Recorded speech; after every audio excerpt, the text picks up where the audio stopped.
Bueno, entonces vamos a empezar ya a discutir el texto propiamente del Manifiesto del Círculo de Viena.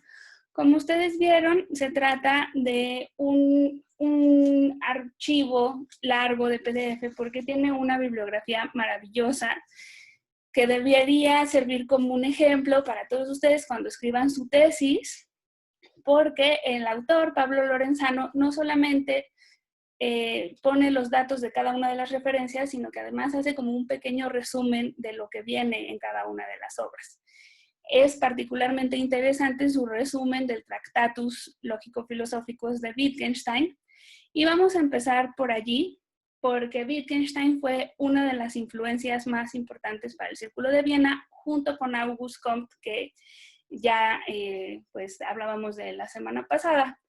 Entonces voy a compartir el pizarrón que estaba preparando hace unos minutos para que hablemos de lo que ocurre en Viena a principios del siglo XX. El círculo que dibujé en medio es el Círculo de Viena y tenemos allí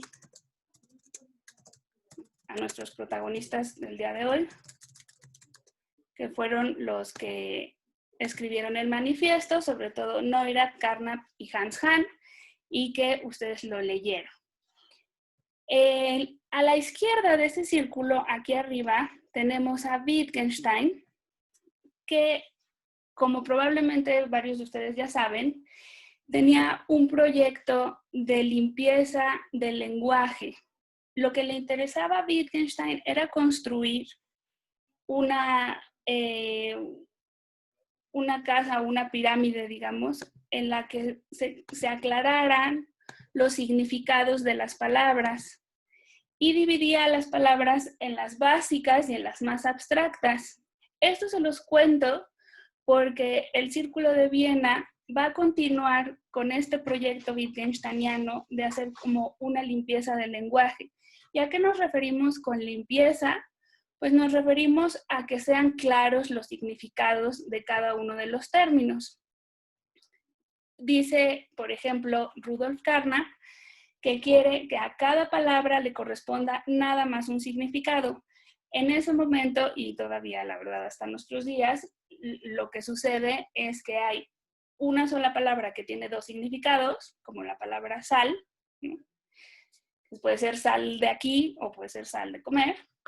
Y también ocurre lo contrario, es decir, que tenemos un solo significado para varias palabras. Entonces, lo que ellos querían hacer, primero Wittgenstein y después los miembros del Círculo de Viena, era aclarar cuáles eran los significados de las palabras, y en particular se proponen hacer una revisión de todas las teorías científicas que se habían propuesto hasta esa época y revisar cada uno de los términos para que quede claro su significado.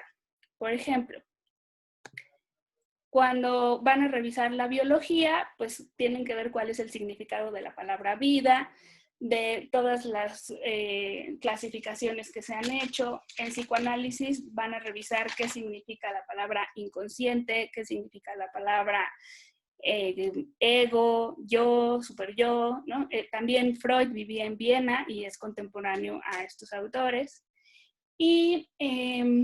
Y bueno, pues en física tampoco lo tienen muy fácil porque tienen que revisar qué significa la palabra tiempo, que hasta este momento es tan polisémica que le dedico todo un curso a ver los diferentes significados de la palabra tiempo, ¿no?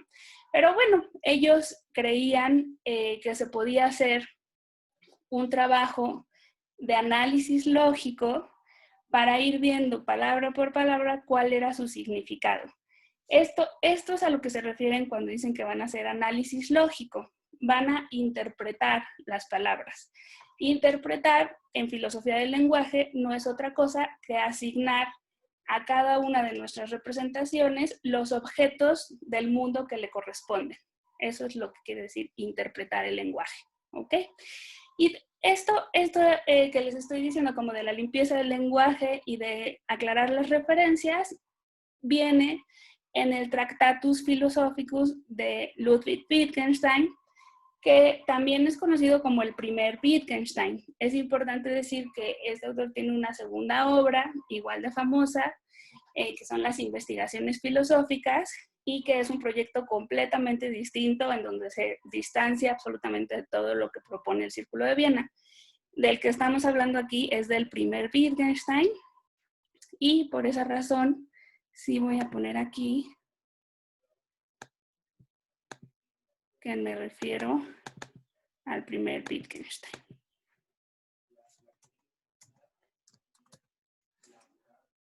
Déjenme ver por aquí. Ándeles. Digo, perdón que se traslapa un poquitito, ahorita lo muevo. El primer Wittgenstein es el que influye fuertemente sobre el Círculo de Viena. Bueno, pasemos ahora a hablar propiamente del Círculo de Viena. En el año 1929,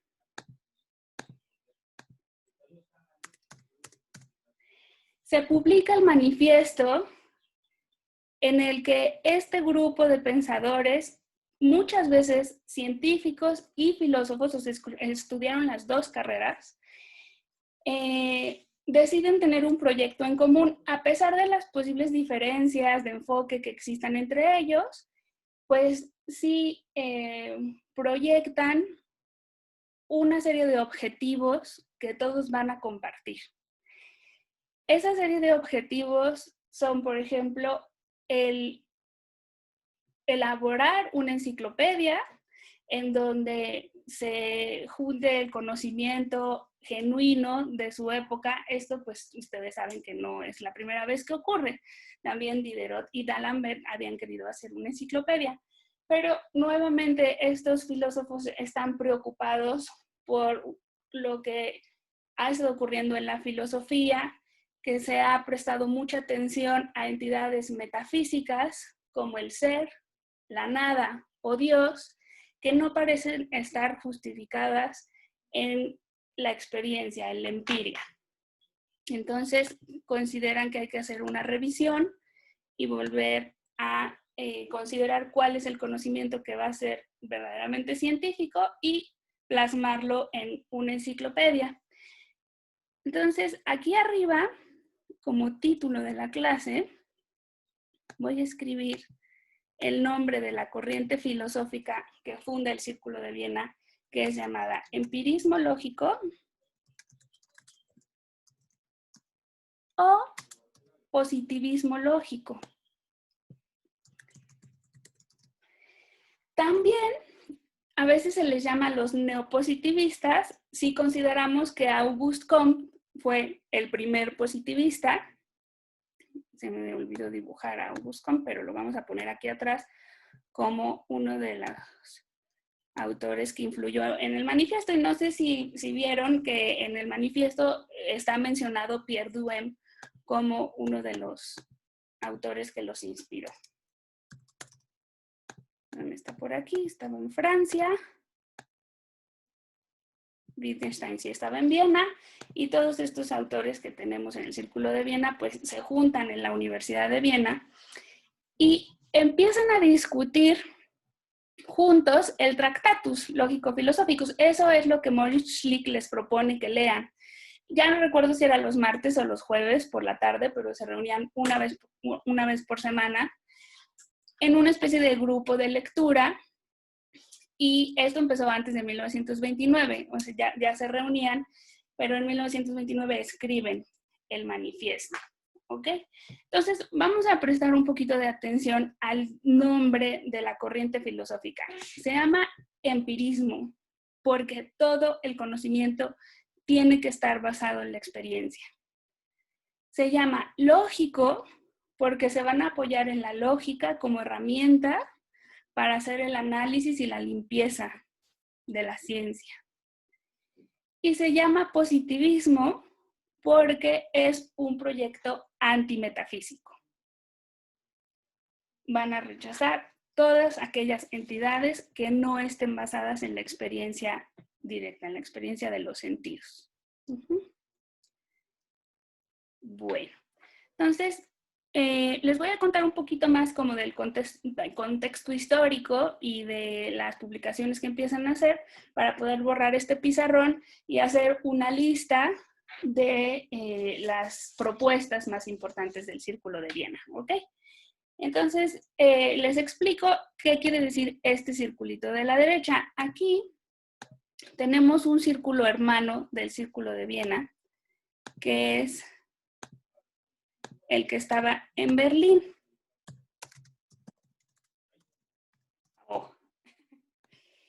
En Berlín estaban dos pensadores positivistas muy importantes, que son Karl Hempel y Reichenbach.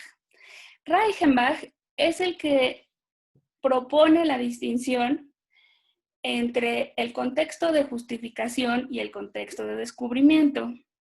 Ahorita lo voy a escribir en el siguiente pizarrón, pero les quiero explicar primero que nada que lo que quiere decir esta distinción es que Carnap va a decir que hay un momento en el que los científicos crean sus teorías, se les ocurren, sueñan con ellas, están en una tina y tienen una idea. Todo eso es el contexto de descubrimiento, cómo se descubren las cosas. Pero eso a Reichenbach y al Círculo de Viena no les va a parecer importante. A ellos lo que les parece importante es el contexto de justificación. Es decir, una vez que ya se construyeron las teorías y que ya se escribieron como enunciados, entonces, ¿cómo podemos justificarlos? ¿Ok? Entonces, la importancia de Reichenbach pues, es cómo marcó esta diferencia del descubrimiento y de la justificación y con ello, pues, guió al positivismo lógico hacia un proyecto epistemológico de la justificación del conocimiento. No nos importa cómo se les ocurrió, nos importa cómo justificarlo. Bueno, y a Karl Hempel lo vamos a conocer con más detalle dentro de 2 o 3 semanas, cuando leamos su texto sobre la fiebre puerperal.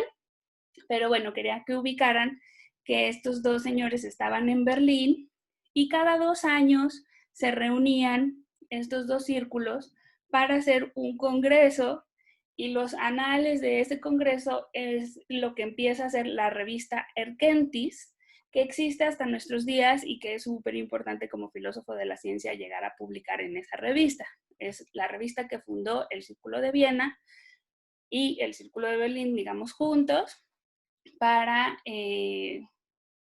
compartir las ideas que se estaban gestando en ese momento. ¿Okay?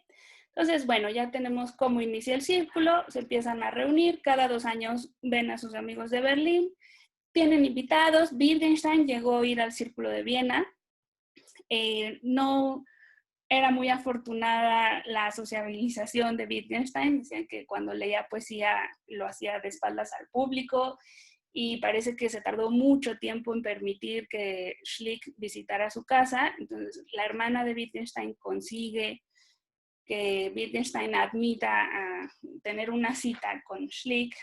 Y bueno, pues allí lo invita al Círculo de Viena y se tarda muchísimo en aceptar. Entonces, no consideramos a Wittgenstein parte del Círculo de Viena, por eso está fuera.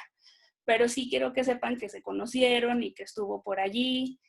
También Karl Popper llegó a ir, pero no se sentía parte de él. Los que son definitivamente parte de él son Otto Neurath, Rudolf Carnap, Hans Hahn, que es matemático, Helena Hahn, que era matemática, Gödel, matemático, y Kraft, que nunca habló, pero tomó notas de todas las reuniones y tiene un libro donde describe lo que ocurría allí. Y tengo aquí una cita de Kraft con la que vamos a terminar la clase un poquito más adelante. Entonces, bueno, ahora sí voy a borrar este pizarrón. Déjenme ver sus caras para preguntarles si ya puedo borrar. ¿Sí? ¿Por ahí? ¿Alguien que le quiera tomar foto antes de que desaparezca? Sí, maestra, gracias. Muy bien. Bueno, entonces vamos a borrar aquí todos los dibujos y nos vamos nada más a quedar con el título de la corriente filosófica que surge en el siglo XX, a principios, entre los años 20 y 30. Positivismo lógico. Esto se puede considerar como sinónimos. También es confuso que en algunos textos lo llamen empirismo lógico y en otros textos lo llamen positivismo. Estamos hablando de las mismas personas. Entonces, ¿qué proponen? No sé si ustedes quieran ayudarme a llenar esta lista. Vamos a ver, por ejemplo, qué es la ciencia unificada.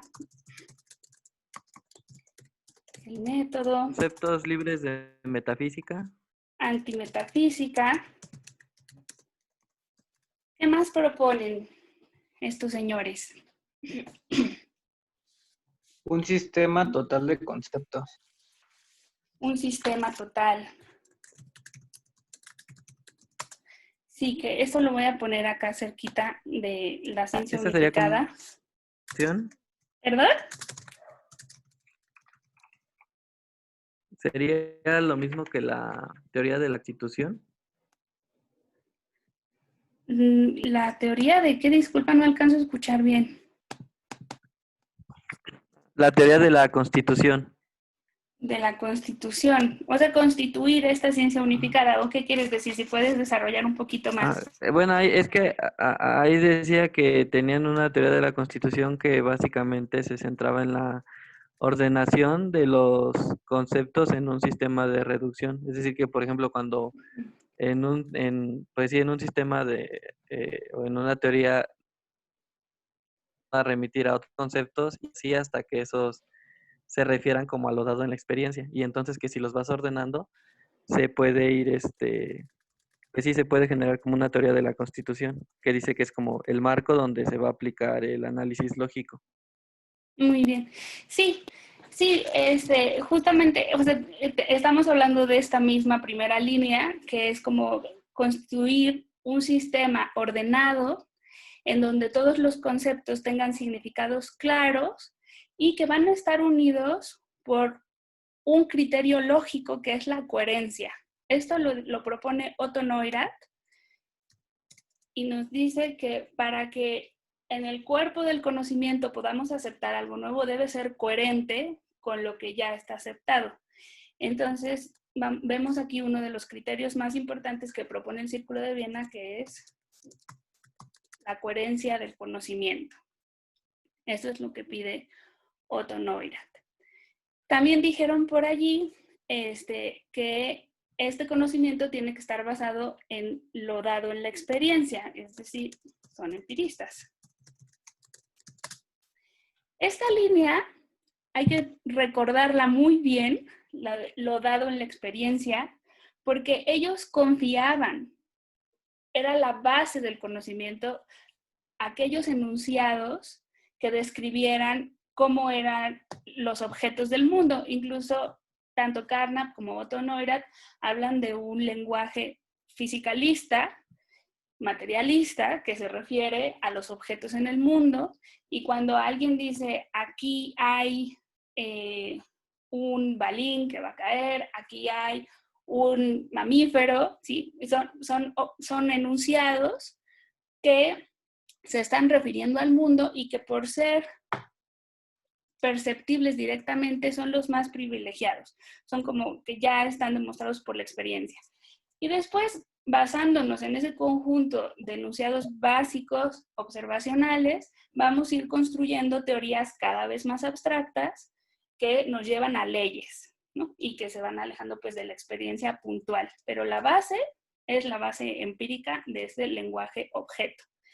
Entonces aquí ya dije otras cosas que también quiero apuntar. Por ejemplo, la importancia de las leyes, que también es una herencia de Auguste Comte, de la organización en leyes, del conocimiento científico. Y otro aspecto que caracteriza a los empiristas lógicos es que ellos conciben a las teorías científicas como conjuntos de enunciados que van a ir revisando de uno en uno. Esto, al día de hoy, pues ya está completamente cuestionado porque sabemos que la ciencia es una actividad social que tiene que ver con personas, que tienen emociones, que tienen presupuestos, pero estos señores solamente se están fijando en las oraciones, en qué publicó Newton, qué publicó Einstein. Estamos hablando de que en 1905 fue el año maravilloso de Einstein, en donde publica lo que es el efecto fotoeléctrico, la teoría especial de la relatividad. Entonces, a estos señores les está tocando pues, sí, la renovación de la ciencia de principios del siglo XX, y también es una motivación para ellos el revisar el conocimiento científico ante el golpe brutal que recibe Newton. Y digamos, ya estaba muerto Newton, pero la mecánica newtoniana recibe un golpe brutal con la relatividad. Entonces, estos señores están viviendo en ese contexto y necesitan hacer una revisión del conocimiento científico por ello. Entonces, aquí lo quisiera escribir. Tenemos ciencia unificada, un sistema total ordenado coherentemente, que contiene leyes, que está basado en lo dado por la experiencia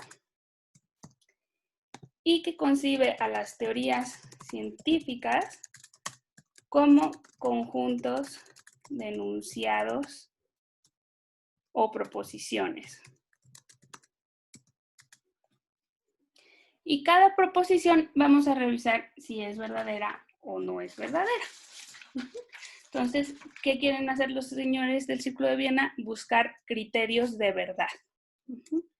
Van a buscar criterios para decidir cuándo las proposiciones son verdaderas. Y esto les va a permitir resolver el problema de la demarcación. Es decir, todo lo que sea verdadero va a formar parte del conocimiento científico y todo lo que sea metafísico va a quedar afuera. Entonces voy a escribir aquí, problema de la demarcación, que es lo que les interesa a ellos resolver, es distinguir lo que es la ciencia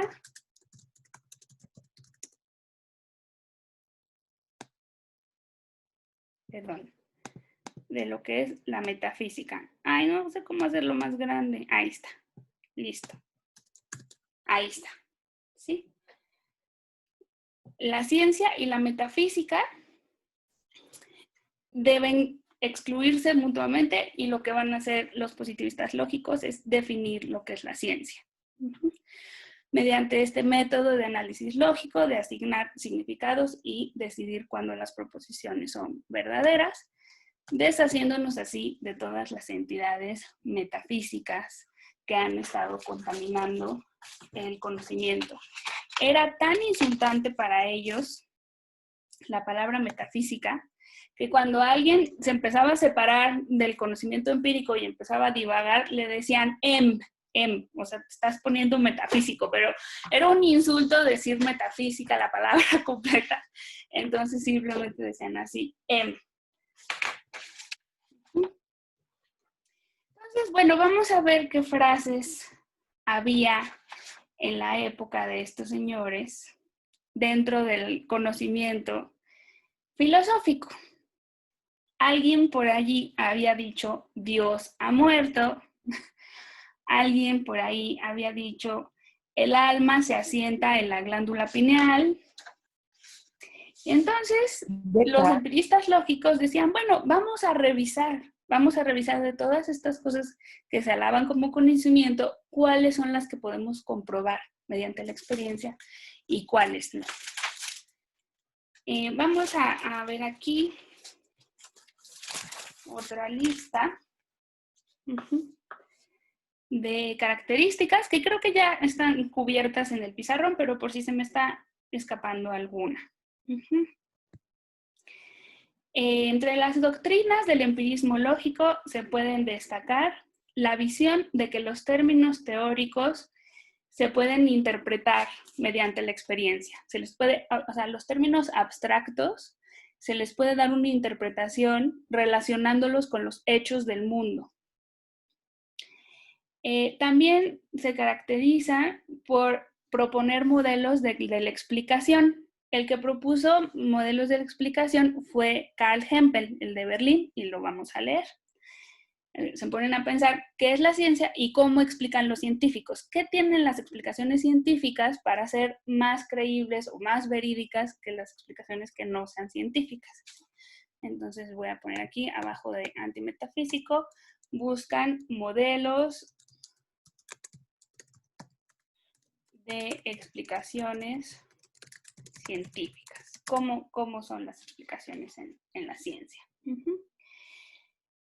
También nos dicen que el significado de cualquier enunciado está dado por los enunciados de observación que se necesitan para verificarlo. Y se considera que el positivismo lógico es un conjunto de doctrinas que se propusieron por todos los miembros del Círculo de Viena aproximadamente entre 1920, que es cuando se empiezan a reunir para leer juntos, y 1936. Permítanme un momento que creo que hay comentarios en el chat. Entonces déjenme pasar para acá y atender aquí. La concepción materialista de la historia. Es un poco complicada la relación que tienen los positivistas lógicos con los historiadores o con Marx. No sé si alguien quiera comentar por ahí. María Elena. Sí, maestra. Sí, adelante.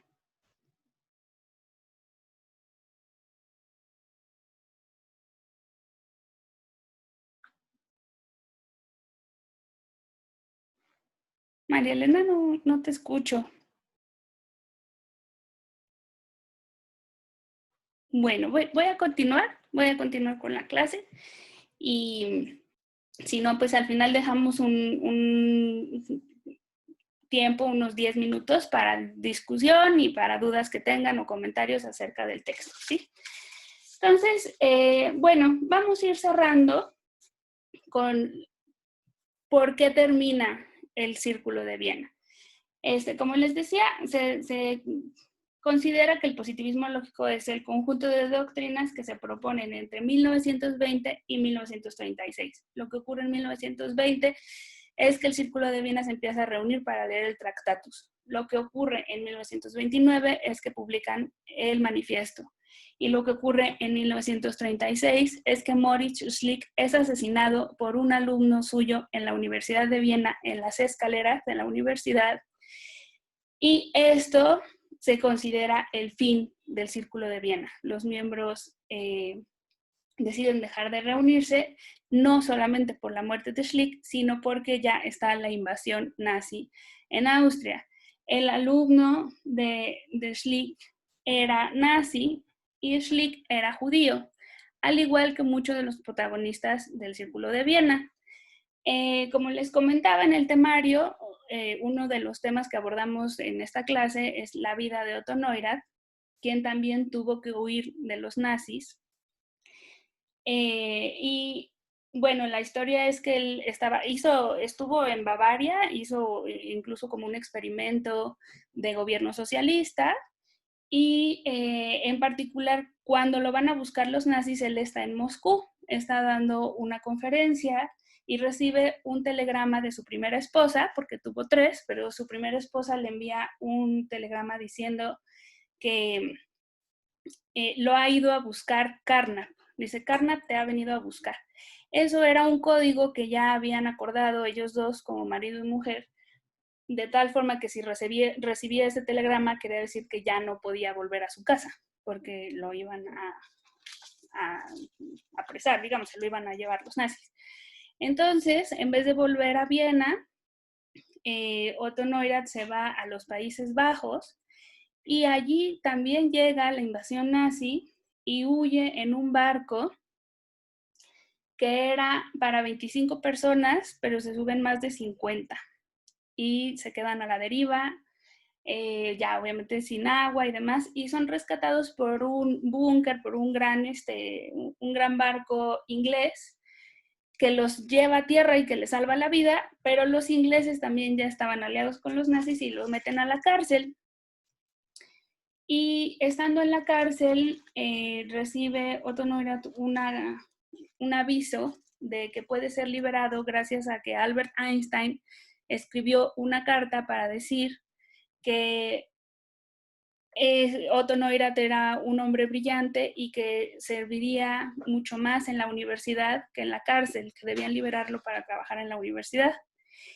Otto Neurath dice que solamente va a salir de la cárcel si sacan también a los compañeros que están allí con él y que fueron metidos a la cárcel junto con él. Entonces Einstein tiene que redactar otra carta para que los liberen a todos. Y finalmente en sus últimos días trabaja en el Reino Unido, en la universidad, perdón que no me acuerdo si es Oxford, pero estoy casi segura que sí, o Cambridge, es alguna de esas dos.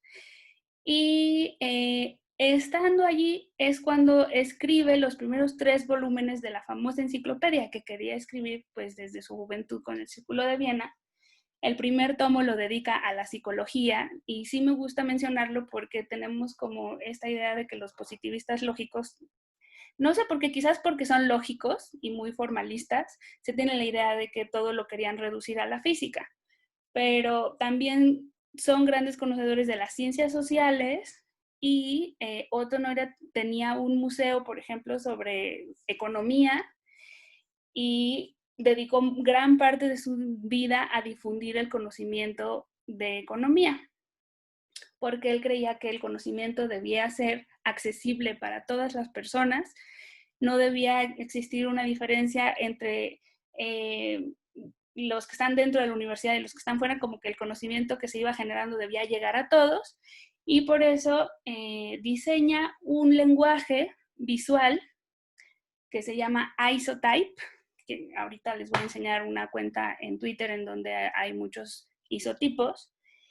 y esto generó toda una escuela en diseño, en donde Otto Neurath es famosísimo, creo que mucho más famoso en diseño que en filosofía, porque gracias a él existen los iconos como los de las Olimpiadas o como los de las estaciones del metro, en donde con una sola imagen una persona puede identificar un lugar o un concepto sin importar su idioma o sin importar incluso que sea analfabeta. Bueno, entonces les voy a enseñar ahora, déjenme abrir la página de Twitter de Otto Neurath, donde veremos que él y su esposa, voy a ver aquí, es OM.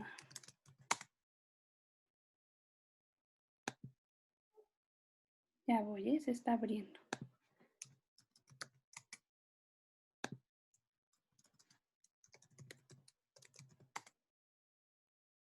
Ahora, Ya voy, estoy a punto de compartirlo. no, pero el pizarrón anterior lo podría poner otra vez. ¿Perdón? El pizarrón anterior.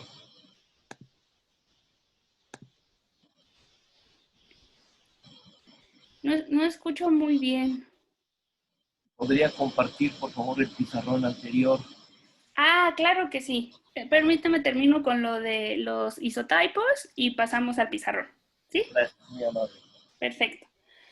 Bueno, estamos aquí en la cuenta de Otto y Mari Neurath. Como verán en la descripción, dice que tanto Otto Neurath como Mari Neurath, que ya es su segunda esposa, porque la primera muere, enferma de frío y de los riñones en los Países Bajos. Y bueno, después Otto se casa con Mari Neurath y tienen este maravilloso proyecto de la difusión del conocimiento económico y conocen a un ilustrador que se llama Gerd Arndt, que también les ayuda mucho a hacer todas estas imágenes. Entonces, vamos a ver aquí, en multimedia, algunas de las láminas que diseñaron Otto Neurath y Mari Neurath. Mari Neurath sobre todo hizo libros para explicar cómo funcionaban las cosas, cómo funciona una casa, cómo funciona el metro, cómo funciona un submarino, cómo se reproducen los animales. Tiene muchos libros también de ciencias naturales. Aquí cómo se diseña una casa para que no le caiga la nieve encima, cómo funciona un volcán, ¿sí? Pero miren, por ejemplo, particularmente relevante para la situación que estamos viviendo hoy en día es esta lámina que tenemos aquí en el centro, porque en la época de Otto y Marie Neurath hubo una epidemia de tuberculosis. Y en esta lámina lo que están diciendo es que hay dos posibilidades. En la posibilidad de arriba, el enfermo llega al hospital y luego sale con dudas de cómo va a ser su vida cuando se encuentre con las personas de su sociedad. Y en la parte de abajo tenemos al mismo enfermo que llega al hospital, pero es atendido también, no, además de por el médico, es atendido por un trabajador social que está en azul y que le ayuda a integrarse a la sociedad cuando salga de allí. Entonces, bueno, esta es otra que me encanta, a ver si se puede ver allí. Es un cuestionamiento de cómo dividimos nuestro día entre minutos de sueño, minutos de trabajo y minutos de ocio y diversión. El hermoso de Otto Neurath pensaba que debemos dividirlo igualmente en 3 partes iguales: dormir 8 horas, trabajar 8 horas y divertirnos 8 horas. Me pregunto yo si en nuestro país estamos en condiciones de podernos divertir 8 horas, y más cuando nos teníamos que transportar durante 3 horas al día, ¿no? Entonces, bueno, pues eso también me parece muy interesante. Y para enseñarles un ejemplo económico, quisiera ir a una gráfica en donde Otto Neurath explica la división del dinero. No se está cargando muy rápido, pero bueno, ahí la llevamos. Miren, ahí está una de las mujeres del Círculo de Viena, Olga Hahn. Olga Hahn. Y esta es su primera esposa, Ana. Ahí están juntos. Esta es la que les quiero enseñar. Aquí, Otto Neurath marca que de todo el dinero que existe en el mundo, hay 2 personas que tienen la mitad y la otra mitad está distribuida entre el resto de la población. Entonces, me gusta muchísimo dedicarle parte de la clase al trabajo de Otto Neurath porque no son muy populares los positivistas lógicos entre los filósofos, o sea, como que los detestan, no sé si por su lenguaje lógico, no sé si porque tienen la sensación de que ningunearon a todos los filósofos como Nietzsche y Descartes. Y bueno, yo entiendo que no se les quiera, pero cuando los conocemos mejor y conocemos sus proyectos de vida y vemos lo consistente que era su proyecto filosófico con lo que hicieron en vida, con fundar museos para que todo el mundo se entere de cómo está distribuido el dinero, pues a mí me empiezan a caer mejor. No sé a ustedes, pero a mí sí me parece que son personas congruentes. Y bueno, ahora sí voy a quitar ya estas imágenes de Otto Neurath. Voy a compartir el pizarrón que me solicitaban que compartiera, para que queden allí las propuestas del empirismo lógico. Y como les comentaba, pues voy a ir cerrando la clase con una cita de Kraft, que era este hombre que hablaba poco en las juntas, pero que anotó todo, para que entendamos por qué están criticando a los filósofos que hablan sobre Dios o sobre la nada o sobre el ser. Dice Viktor Kraft: se reprocha frecuentemente a la Escuela de Viena el que no está compuesta por filósofos, sino por enemigos de la filosofía. Las doctrinas de esta escuela, se dice, de las doctrinas del Círculo de Viena, no contribuyen en nada al desarrollo ni al progreso de la filosofía, sino que más bien llevan a su disolución. Pero, dice Kraft, solo puede hablarse así si se equipara la filosofía a las propuestas metafísicas. Se nos reprocha a los miembros del Círculo de Viena por ser antimetafísicos, por ser injustos, muchas veces con la filosofía tradicional, al declarar que es simplemente una colección de pseudoproblemas, ¿no? Es decir, todos esos son pseudoproblemas porque no se pueden confirmar empíricamente. Sin embargo, dice Kraft, la filosofía, tal como la entiende el Círculo de Viena,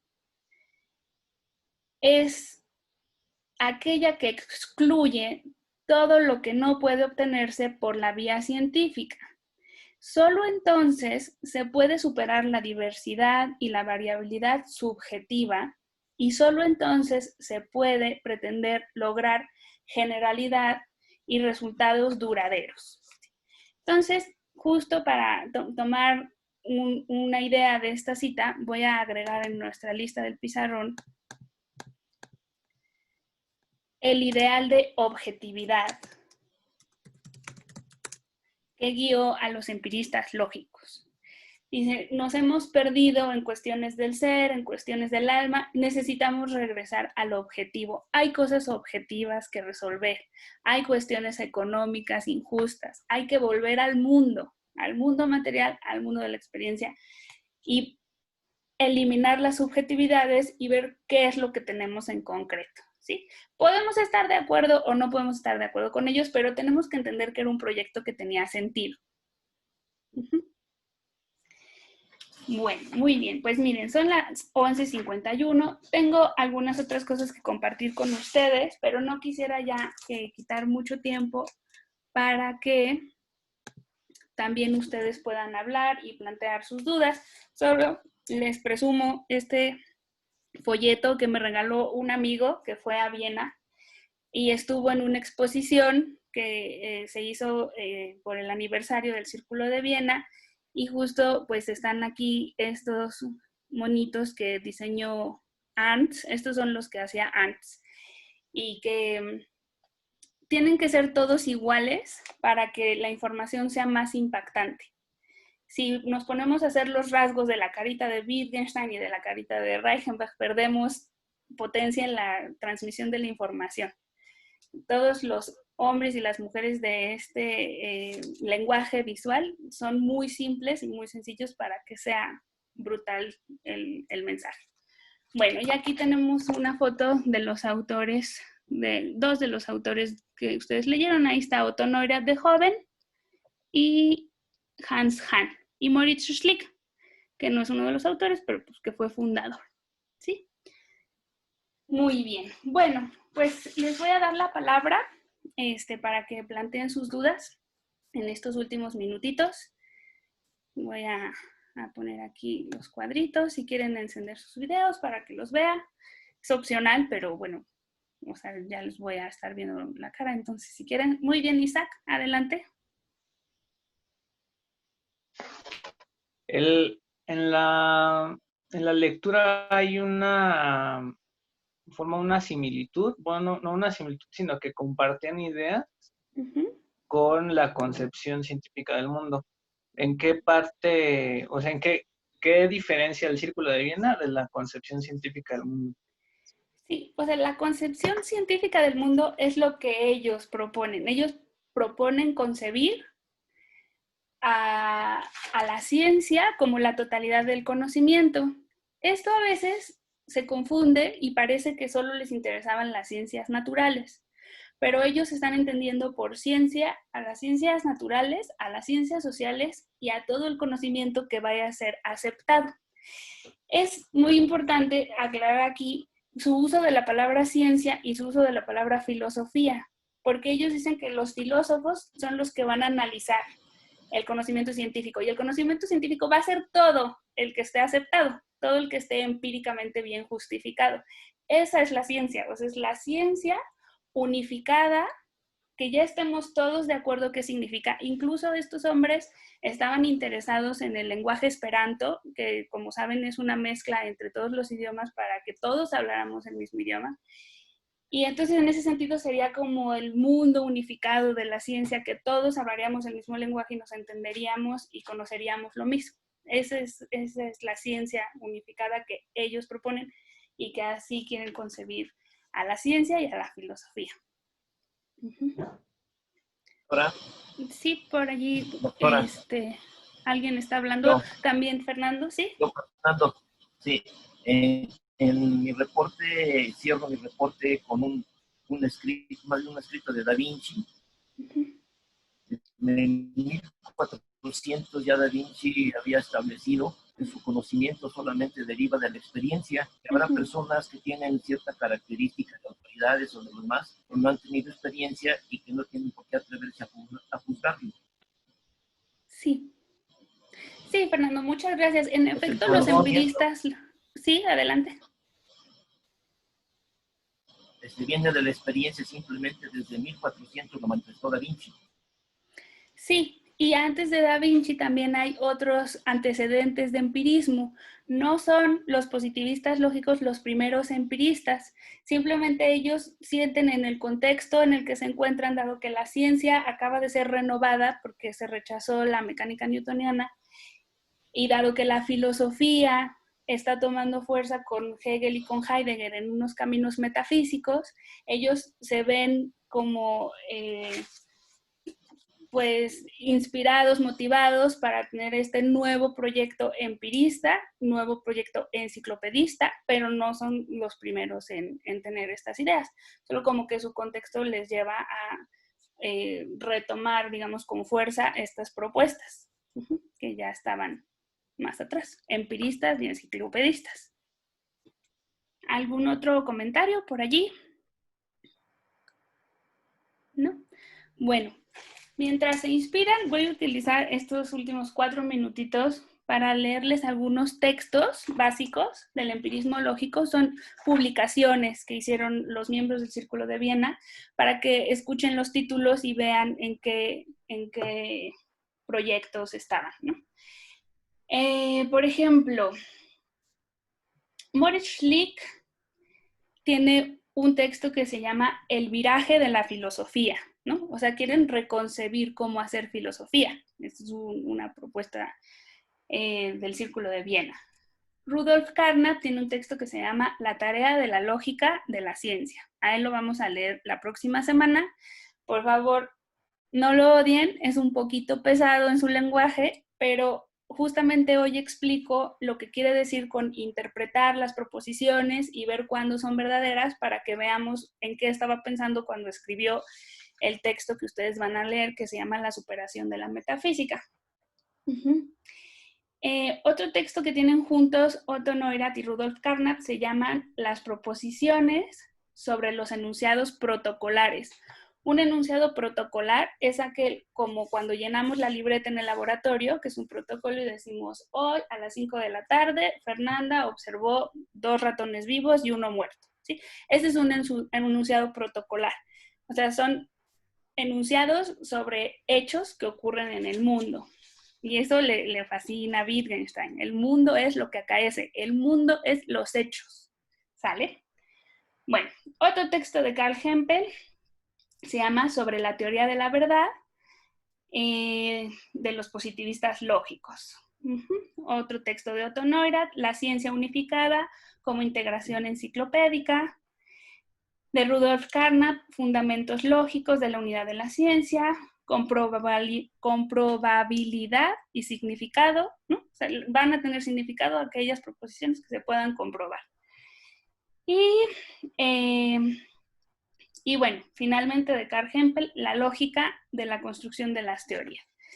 Entonces, pues ya, ahora sí van a dar las 12.